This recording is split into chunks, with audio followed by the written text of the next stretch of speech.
You finally stop setting the alarm. Within 3 months, something inside you started to shut down. Not your body at first, something deeper. Something you can't name when your spouse asks if you're okay. You said you were ready. You'd earned this. And now you're sitting in a house that's paid off wondering why every day feels like waiting. The retirement party was 4 months ago, and you haven't told anyone that you're more exhausted now than when you were working 50 hours a week. You open the retirement account statement.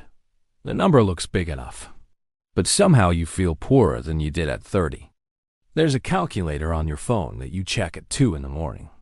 You divide your savings by the years you might have left.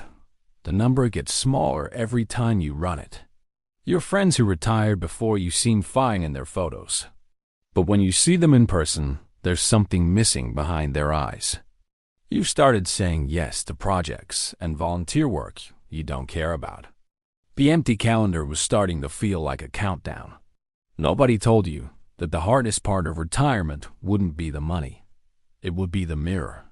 You thought stopping work meant starting life, but it's starting to feel like you just stepped off a cliff in slow motion. This wasn't supposed to be the trap. The trap was supposed to be not having enough money. But you have the money, and you're still trapped. The system sold you a retirement age, 65 or 67, like it was based on science. It wasn't science. It was actuarial tables designed to pay out the least before you die. You optimize your entire life around a finish line that turned out to be a trapdoor. Nobody builds an identity around golf. Nobody finds purpose in a Wednesday afternoon with nowhere to be. And nobody warned you that freedom without structure feels exactly like falling. The retirement planning industry made $40 billion last year, helping people save enough money to fund an existence they're psychologically unprepared for. You're not depressed.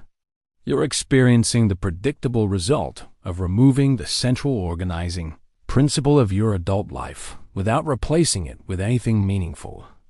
The couples who retired together and seemed fine, you're starting to notice they're just distracting each other from the same emptiness. Your retirement date wasn't chosen by you. It was chosen by a pension system, or a social security age, or a cultural expectation. And now you're living someone else's timeline. You've got 20 to 30 years of life left, and the only plan you have is to not run out of money. Which is like planning a cross-country trip where the only goal is to not run out of gas. The death spiral starts the moment you define retirement as the end of work, instead of the beginning of work that actually matters. The financial advisors never mentioned this part, how retirement doesn't just end your income, it ends your identity. You spent 40 years being someone who did something, and now you're someone who used to do something. And that shift happens faster than the market crash you were afraid of. The people who told you to save, to plan, to max out your 401k, they never explained that the money was the easy part. Your savings account says you're secure, but your calendar says you're irrelevant. And somehow the calendar is winning. There's a reason why men die within 2 years of retiring at a rate nobody talks about at retirement planning seminars. It's not the stress of work that was killing you. It was the absence of purpose after work that you weren't prepared for. You're watching your retirement account balance more carefully than you ever did while working, not because you need to, but because it's the only number that still defines you. The golf, the travel, the hobbies everyone said would fill your time. They lasted 6 months before you realized you were just killing time until you run out of it. You started to understand why your father seemed to age a decade the year he retired, why he kept going back to the office parking lot, just to sit in his car. The retirement death spiral isn't about running out of money. It's about running out of reasons, and you're 10 months in and already feeling the pull. Here's what they don't tell you about the human brain. It needs problems to solve. It needs challenges to overcome. It needs a reason to get up that isn't. Because I'm still alive. When you remove all of that on a Tuesday morning and call it freedom, the brain doesn't celebrate. It starts shutting down. The decline isn't gradual, it's geometric. Month 1, you're tired. Month 6, you're invisible. Month 12, you're a ghost in your own house. Your spouse notices but doesn't say anything because what are they supposed to say? You're dying from not working. Sounds insane until you watch it happen. The body follows the mind, always. When your brain has nothing to organize around, your immune system gets the message. Your inflammation markers go up. Your cortisol stays elevated even though you have nothing to be stressed about. Your heart rate variability drops. These aren't metaphors. These are measurable biological changes that happen when purpose disappears. And the medical community calls it adjustment to retirement, like it's a phase you'll grow out of. You don't grow out of purposelessness. You die from it. The research is clear, but nobody wants to look at it because it destroys the entire narrative we've built around retirement. Let's say blue zones like Okinawa, Sardinia, etc. The places where people live the longest, they don't have retirement. They have work that scales with age. The 90-year-olds in Okinawa are still tending gardens. The centenarians in Sardinia are still walking to the village square every morning. They didn't stop, they shifted. And they're outliving Americans by decades while we're dying in our recliners with fully funded 401k. The retirement industry sold you a dream that's killing you. And they did it with spreadsheets and compound interest calculators that never included a column for reason to wake up. Your grandfather didn't retire at 65 because it was healthy. He retired at 65 because that's when Social Security started paying out, and the system needed him to die before he collected too much. The average life expectancy when Social Security was created was 61. They set the retirement age at 65 on purpose. It was designed as a safety net for the few who lived long enough, not a 20-year vacation plan for everyone. But somewhere along the way, we turned survival insurance into an identity death sentence. You're not supposed to spend the last third of your life doing nothing. You're supposed to spend it doing the work you were too busy surviving to do when you were younger. The work that doesn't pay but matters. The work that nobody assigns but you choose. The work that builds legacy instead of income. But nobody prepares you for that transition because the entire financial services industry makes money by focusing you on the number in your account, not the hole in your life. You've been conditioned to believe that reaching a certain net worth means you've won. But you're starting to realize that net worth and self-worth aren't the same thing, and retirement just revealed which one you actually had. The scariest part isn't that you might run out of money. The scariest part is realizing you might not run out of money, which means you could live like this for another 25 years. Every Sunday night you used to dread Monday morning.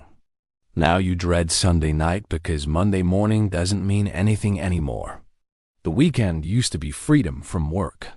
Now every day is the weekend, and it turns out that's its own kind of prison. You know what the difference is between a retiree and an unemployed person? Nothing, except one has money and the other has hope. At least the unemployed person is looking for something. You've been told to stop looking, to relax, to enjoy, and it's suffocating you. The human nervous system wasn't designed for permanent leisure. It was designed for challenge, recovery, challenge, recovery. What you're experiencing now is recovery without challenge, which the body interprets as dying. When was the last time you felt truly needed? Not wanted at the volunteer thing because they're being nice. Actually needed, where if you don't show up something important doesn't happen. That feeling matters more than your portfolio balance, and nobody's talking about it. The wealthiest retirees in financial terms are often the poorest in psychological terms because they optimized for the wrong endgame. They saved everything except a reason to keep going. And here's the thing nobody wants to admit. Work wasn't the problem. Bad work was the problem. Work you hated for people you didn't respect building something you didn't believe in. That was the problem. But you threw out all work instead of just the bad work. And now you're discovering what humans have known for thousands of years. We need to build, to contribute, to matter. If you're finding value in this, consider subscribing because we're going deeper into the retirement traps nobody wants you to see. The retirement you were sold isn't retirement. It's early death with a funded bank account. Real retirement isn't about stopping. It's about starting what you couldn't start before. It's about finally having the time and resources to do work that matters instead of work that pays. But that requires you to know what matters to you, and most people spend 40 years too busy to figure that out. So they hit retirement and panic because the question isn't, do I have enough money? The question is, what was I saving this money for? And if the answer is to do nothing, congratulations, you've funded your own irrelevance. The people who thrive in retirement, and they exist, they're the ones who retired from a job, not from purpose. They just redirected their energy towards something they actually care about. Think about it. What would you do if you had all the time and money you needed but still had to matter? That's the question retirement actually asks, and most people realize too late they don't have an answer. Your identity can't be former whatever you were. That's not an identity. That's a eulogy. You need to become something, not stop being something. And the biological clock on this is ticking faster than you think. Every month you spend in purposeless retirement, your brain is pruning connections. It thinks you don't need any more. Neuroplasticity doesn't disappear with age, but it does require stimulus. And right now you're giving your brain the stimulus equivalent of staring at a blank wall. How many hobbies have you started and quit in the last year? Because hobbies aren't purpose. They're just time fillers, and your brain knows the difference. Purpose has stakes. Purpose has consequences if you fail. Purpose involves other people who are counting on you, not just you counting the days. The retirement advice you got was all about protecting your assets. Nobody told you that you are the asset that needs protecting. Your mind, your relevance, your reason for existing, those depreciate faster than any market crash if you don't actively maintain them. You can't coast into meaning. You have to build it deliberately, and the longer you wait, the harder it gets.